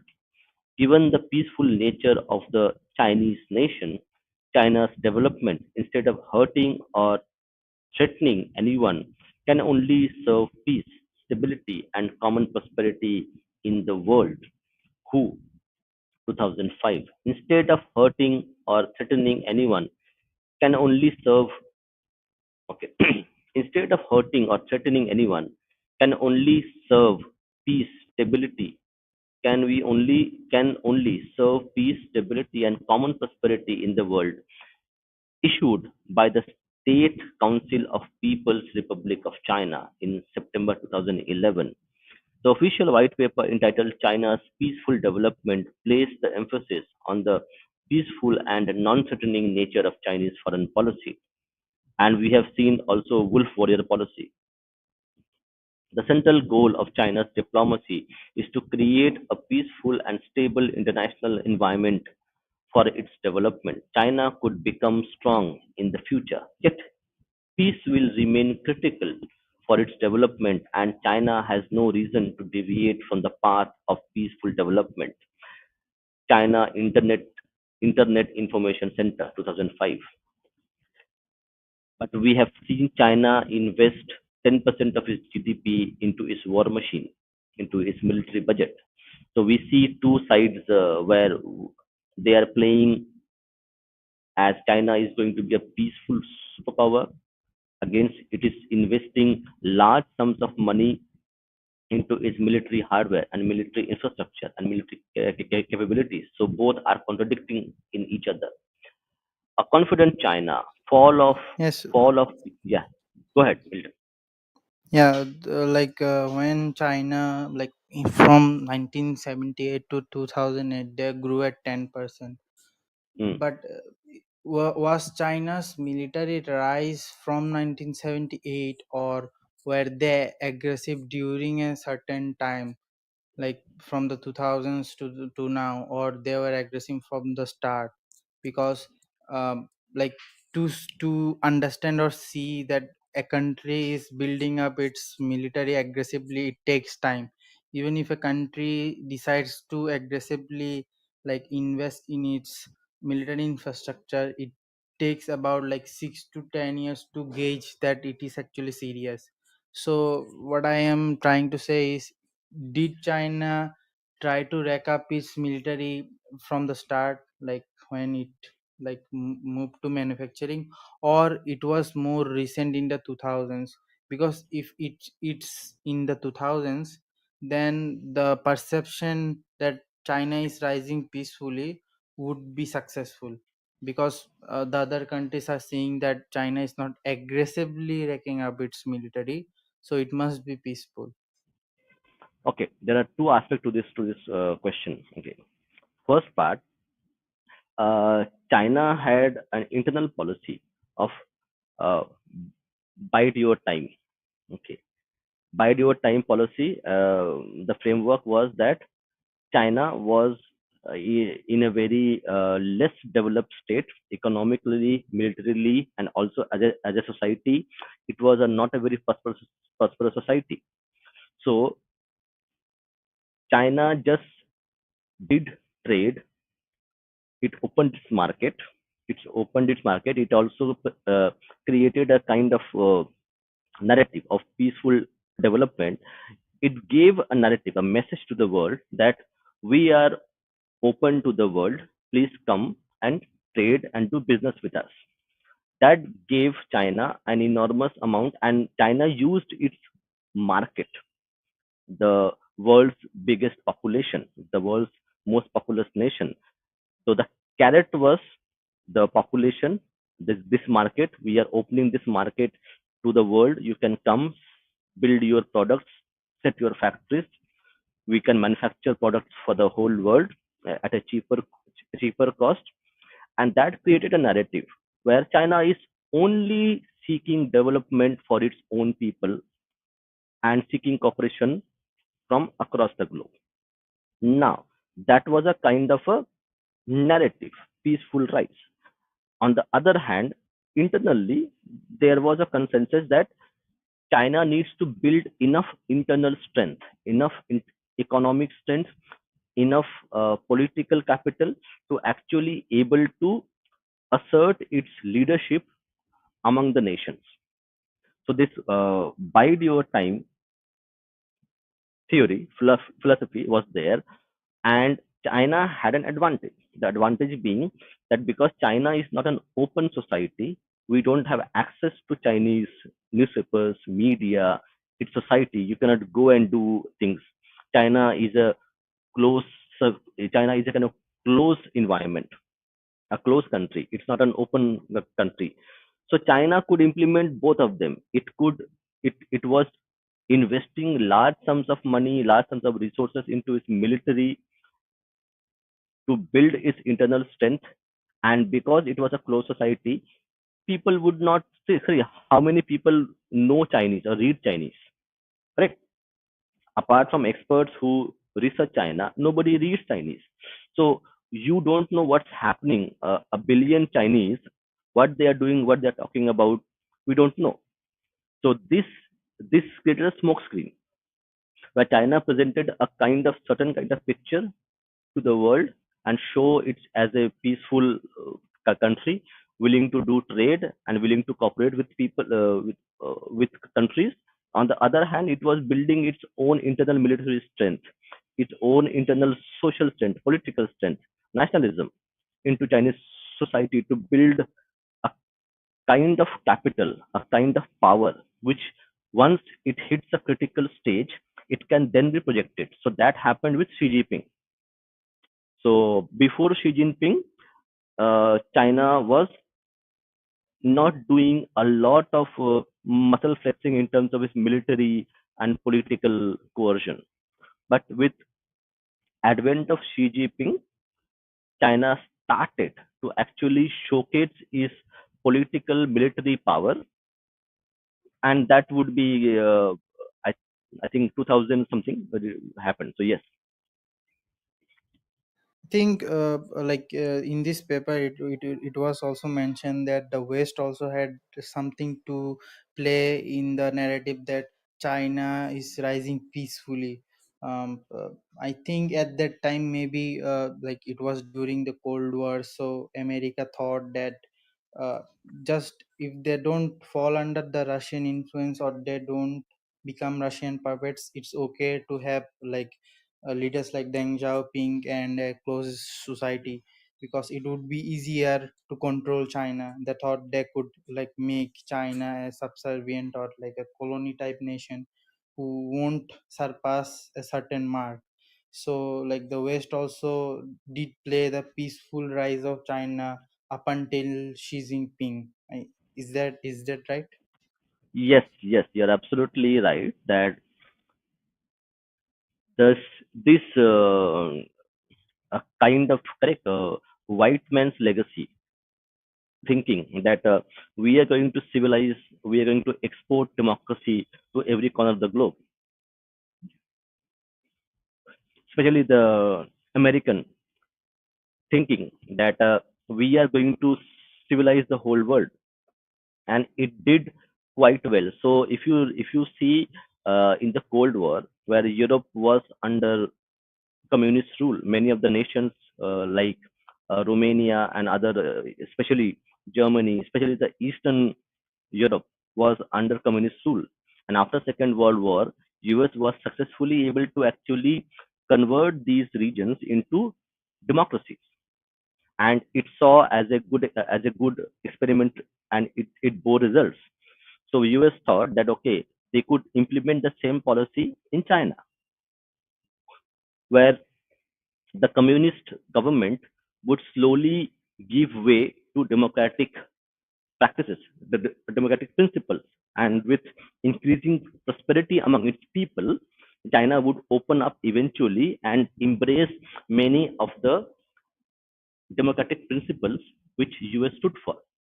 So, on that presumption, US worked with China, gave China the access to the world markets, and that that's how it happened. So you are right.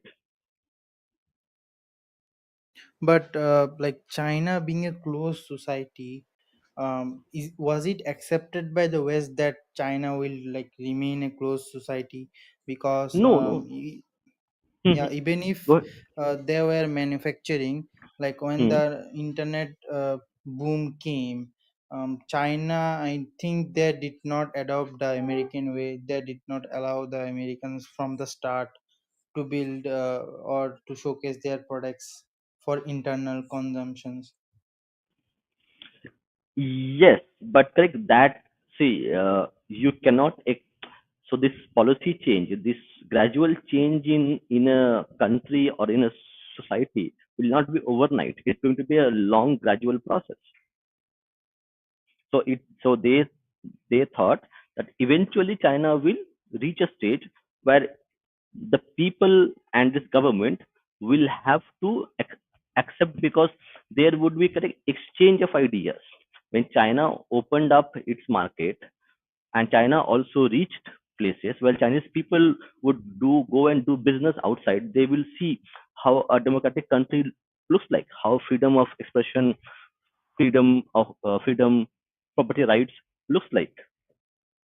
So it was a kind of assumption that eventually, because of mutual communication happening, people traveling, people traveling from outside world to China, Chinese people traveling to around the globe, they will see, and then the ideas of exchange take place, and the so- society would itself transform into more democratic over a time.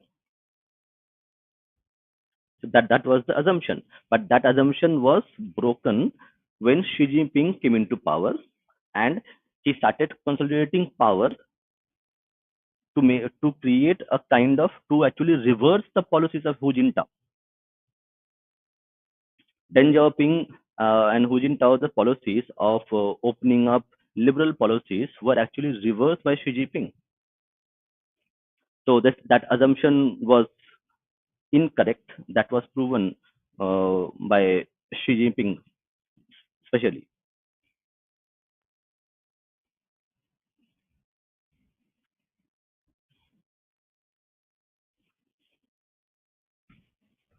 Yes,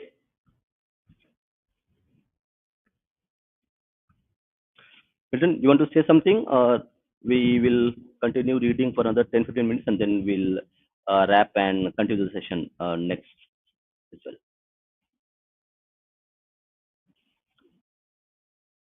Okay. So let's read for another 10-15 minutes and then we will continue this reading session in our next session as well.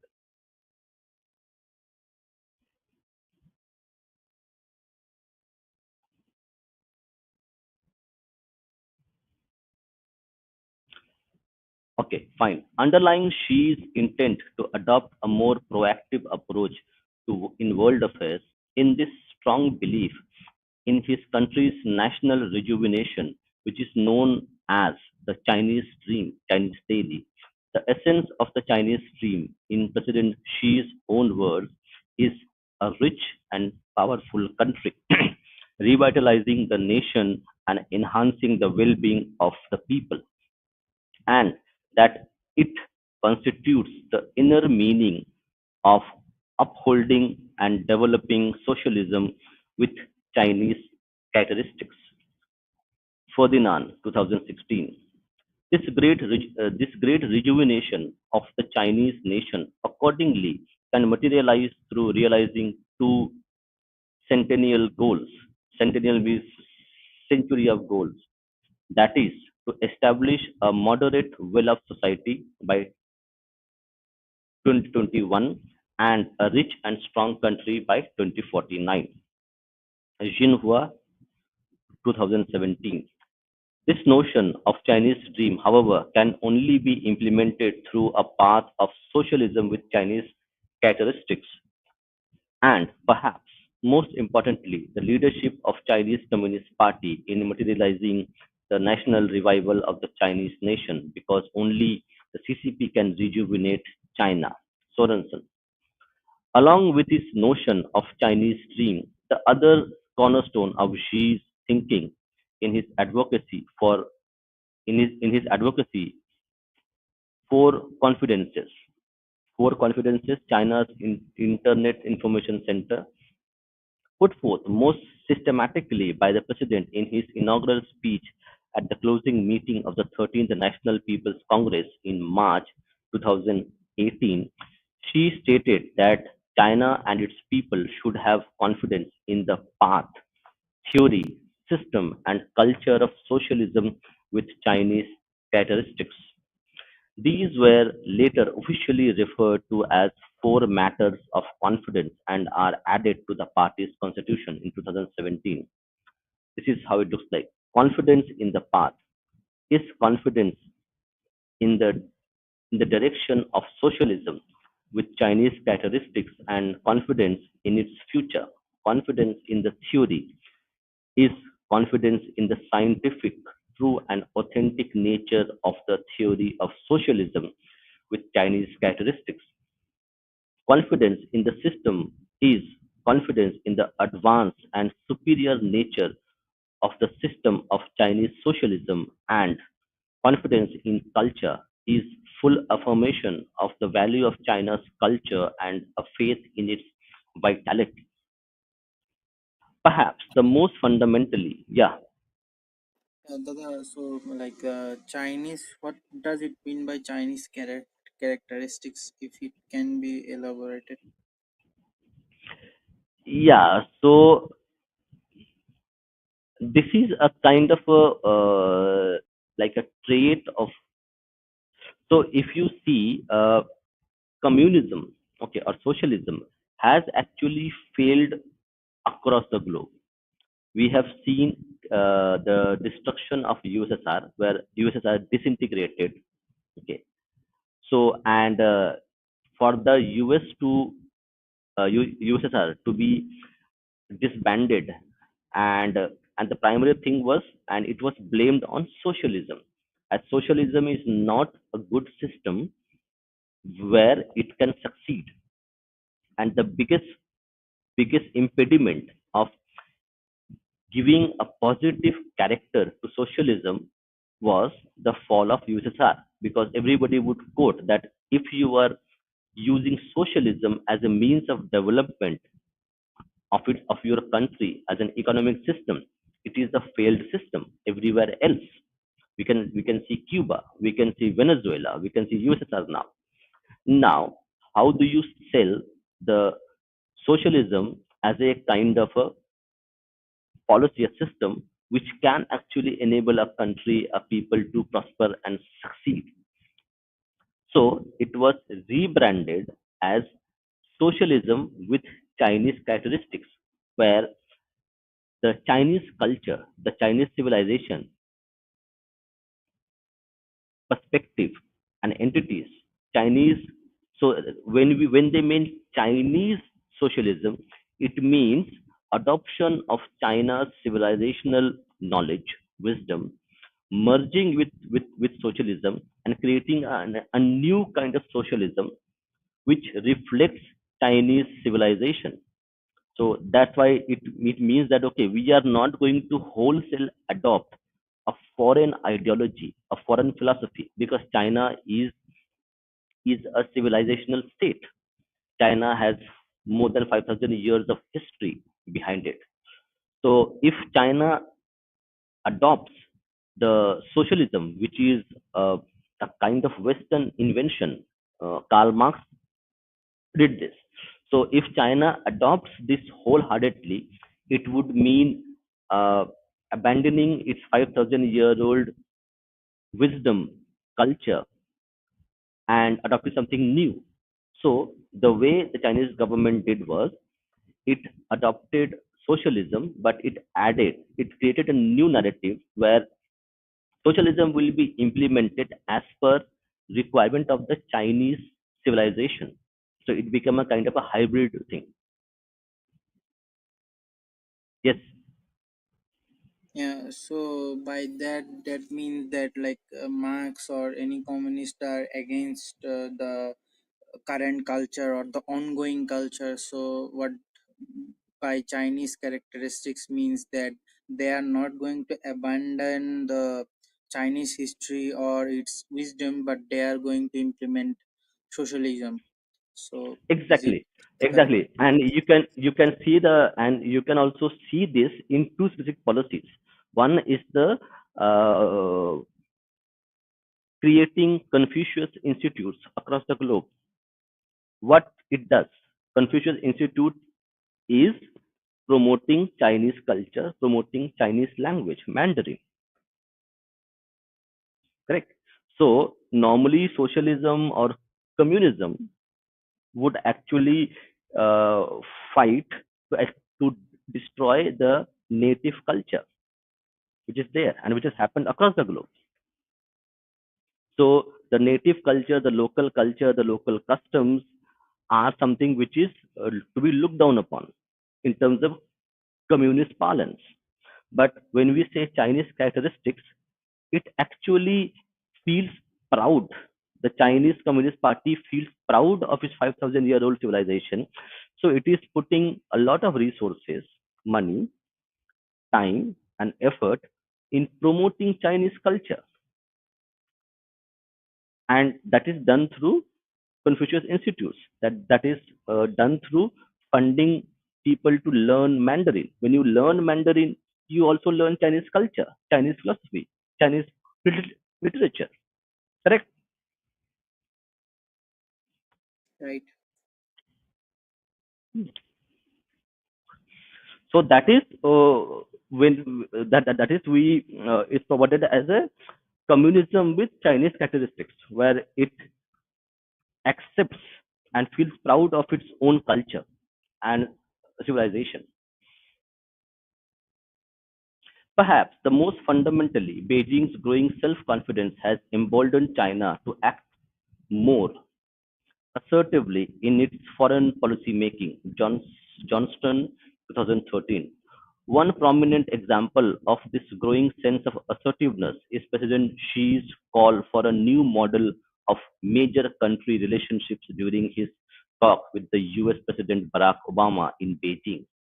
In November 2014, the Chinese president outlined no conflict, no confrontation, mutual respect, and win-win cooperation as the three principal elements of the construction of the new model of major country relationships between the two major countries, Ministry of Foreign Affairs of the People's Republic of China, 2014, being driven by China's self-perceived shrinking power gap with the United States. President Xi's effort to push the international community to build this new model is an attempt to recast China-US relations on a more equal terms because China under Xi wants to be regarded as a great power and certainly to be equal with the US. A confident China, assertive nationalism, assertive nationalism characteristic of wolf warrior diplomacy. This is very interesting part that we're going to go through, and we will to complete this reading and then take a break. The warning influence of peaceful development strategy has therefore become noticeable since Beijing has increasingly signaled its resolve in China's rising power aspirations. The country's foreign policy has been reoriented into a more assertive direction known as wolf warrior diplomacy. Zhao, Zhu 2020, named after two domestic blockbuster movies, Wolf Warrior 2015 and Wolf Warrior 2 2017. Zhang. This new approach is a fundamental transformation of Chinese diplomacy from conservative, passive, low key to assertive, proactive, and high profile. This increasingly muscular foreign policy behavior is characterized by Beijing's increasing willingness to defend China's self proclaimed core national interest. The issues relating to China's core interest, as mentioned in the State Council's 2011 white paper, China's Peaceful Development, involve state sovereignty, national security, territorial integrity, and national unification. That means Taiwan. In the context of the Chinese Communist Party's active promotion of the four matters of confidence that mentioned above, China has seen a strident turn to assertive nationalism as the government has become more willing to confront Western powers and its neighbors. For instance, the Chinese diplomats, especially foreign ministry spokespersons such as uh, Hu Jinyong and Lijiang, Minister of Foreign Affairs, People's Republic of China, have pursued increasingly assertive tactics to shape how China is perceived online. Through hitting back at criticism by Western powers over China's handling of the COVID-19 outbreak via Twitter, along with the use of abrasive language, Beijing has also increased effort to its effort to artificial island building and infrastructure construction after making expansive sovereignty claim in the South China Sea in recent years. The construction of ports, military installations, airstrips in the Paracel and Spratly Islands, as well as deployment of fighter jets, cruise missiles, and a radar system in Woody Island, one of China's largest possessions in the South China Sea, are two cases in point. From Beijing's perspective, this assertive and often abrasive stance adopted by its diplomats does not only constitute a justified defense to protect China's core interests against the offensive and aggressive Western diplomacy, but also represents a fundamental change of China's international status. In this sense, while Deng Xiaoping keeping a low profile policy of the early 90s was well suited for the early phase of China's economic modernization, the elevated status of China as a leading economic power means China should take charge as a great responsible power because continuing low profile type policies will bring more harm than benefit to China. Shamba 2013. Yet, perhaps the most crucial implication of this growing acceptance of wolf warrior diplomacy among China's foreign policy officials and scholars is that the it represents the irreversible process of Beijing growing self-confidence on the world stage. The launch of the BRI in this context is the most obvious manifestation of China's self-confidence in its system. A confident China, the launch of BRI under Xi Jinping, along with his advocacy of the Chinese dream as discussed earlier, the BRI is arguably the most eye-catching initiative and visionary idea put forward by President Xi Jinping on the world stage. It was in September and October 2013 during his visit to Kazakhstan and Indonesia, respectively, that the new Chinese leader proposed the building of the new Silk Road economic belt and the 21st century maritime Silk Road. Ministry of Foreign Affairs of People's Republic of China, 2013. Initially termed as One Belt, One Road, OBOR, this vision of Silk Road economic belt was aimed at connecting China and Europe through countries across Central Eurasia. While the 21st century maritime Silk Road envisions China connecting with Southeast Asia, Africa, and Europe through the South China Sea and Indian Ocean. Beijing's advocacy of BRI, in the words of President Xi, was meant to foster a new type of international relations featuring win-win cooperation with Belt and Road countries. This foreign policy vision, according to the Chinese president, has nothing to do with outdated geopolitical maneuvering, since China has no intention to interfere in other countries' internal affairs, export our own social system and model of development, or impose our own will on others. Ministry of Foreign Affairs, People's Republic of China, 2017 B. Instead, Instead, what China hopes to achieve is, as suggested by the country's leadership, a new model of win-win cooperation as the country is ready to share practices of development with other countries. Interestingly,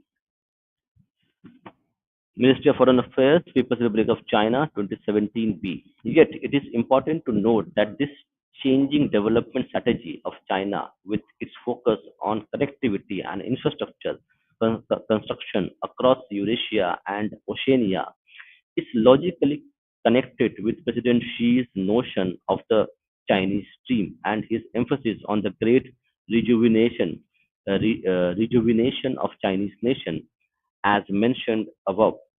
It's in important respects, the BRI is an unparalleled geographical and financial scale project, with BRI encompassing 4.4 billion people, at least 65 countries, most of them developing economies, and a combined economic output of 21 trillion to 29% of the global GDP. Beijing is keen to promote development across three continents, Asia, Europe, and Africa, through the establishment of an infrastructure network including highways, telecommunications, energy pipelines, and ports. As a result, this foreign policy vision can reasonably be understood as long-standing and deeply held belief by President Xi that a rejuvenated Chinese nation, as Xi himself put it, is able to offer Chinese wisdom and Chinese approach as a new option for other countries and nations who want to speed up their development. China Daily 2017, Foot and King 2021. In this sense, Beijing's subtle promotion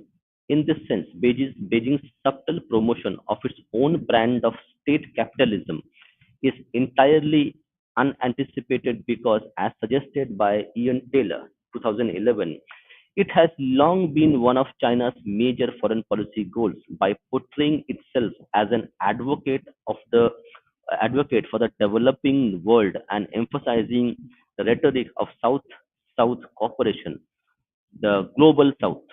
It means re- rhetoric of South cooperation. China has arguably sought to offer itself as an alternative model to Western dominance. Kerry Brown, 2018. One of the most influential Western thinkers about Chinese politics has described Chinese leaders' mentality on the BRI. This is Kerry Brown talking about it. Quote: China has usually been figured in ways in usually been figured in ways which place it as a student and outside world, Europe, America, and developed world in particular, as its teachers. Interesting. Again, read it. China has usually been figured in ways which place it as a student and outside world, Europe, America, and the developed world in particular, as its teachers. Now, this situation has changed.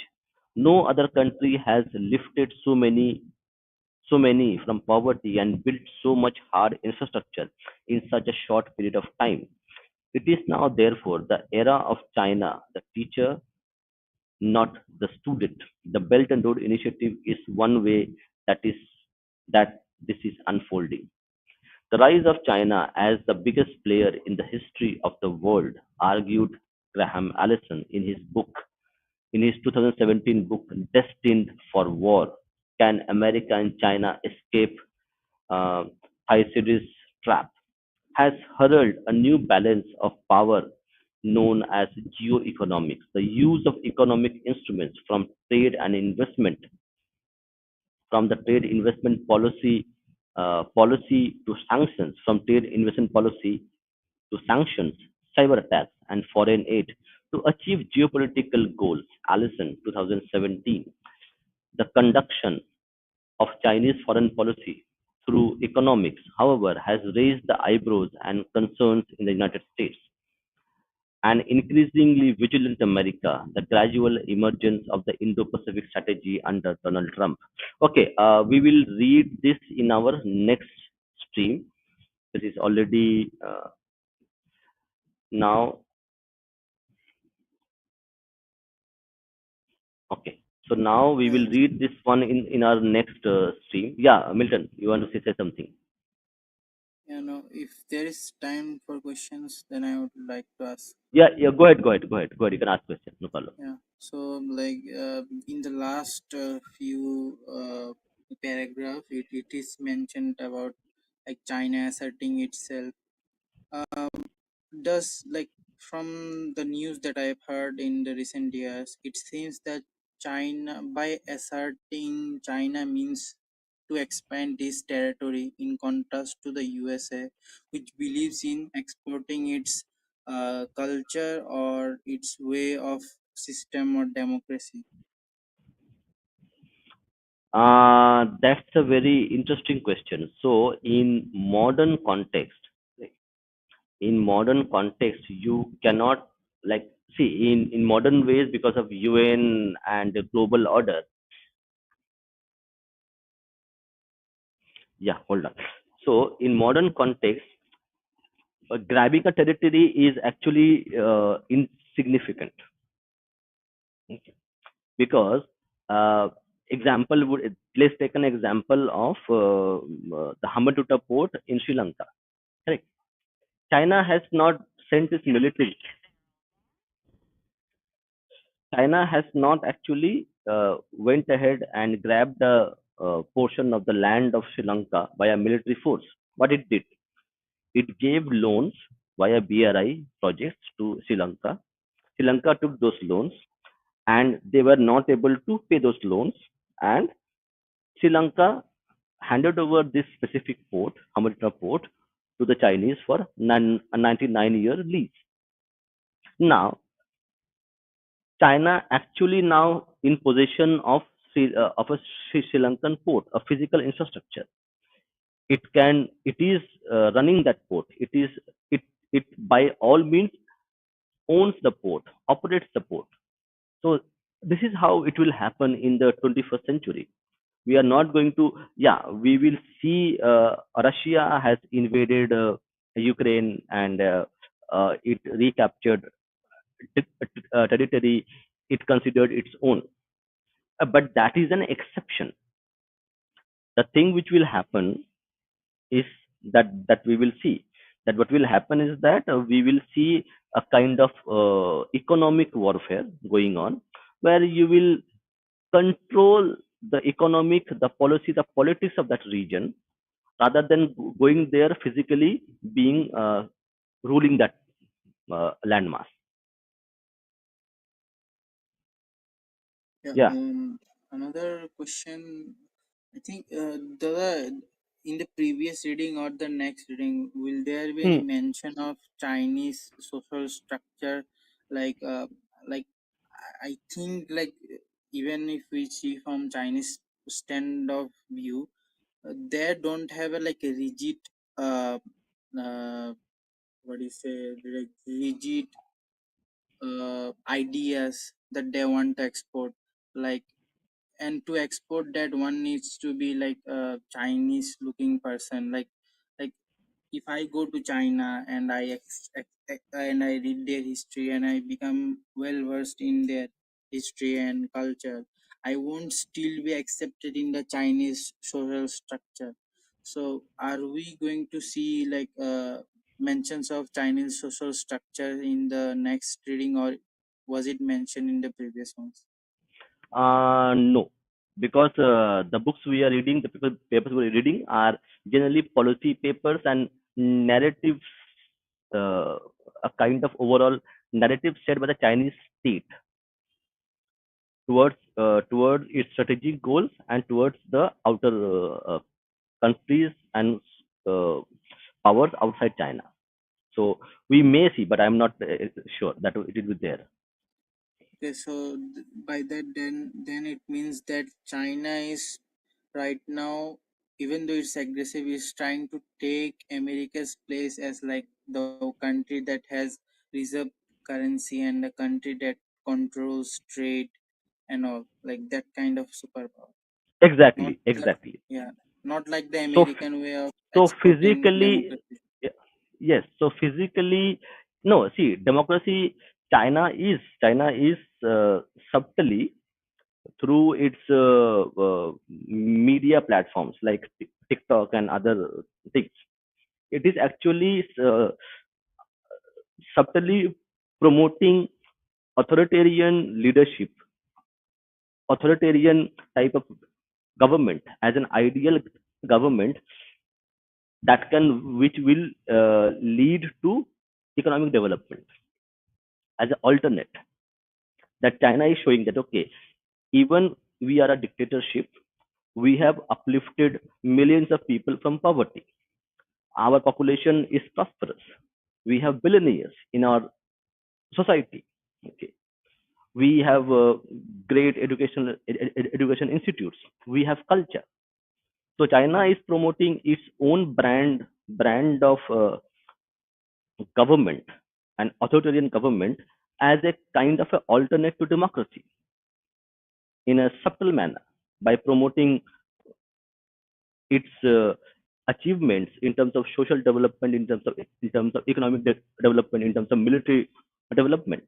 So people would accept, okay, even if I live in a dictatorship, I will be happy, I will be prosperous, my country would be strong. So it is promoting it, but in a subtle way. Understood. This was a good session. Thank you, Dada. Thank you, Nina. Thank you, everyone. So we will continue our reading session in coming weeks and months. So thank you, everyone, for joining. So bye, good night, Jai Shri Ram, Vande Mataram.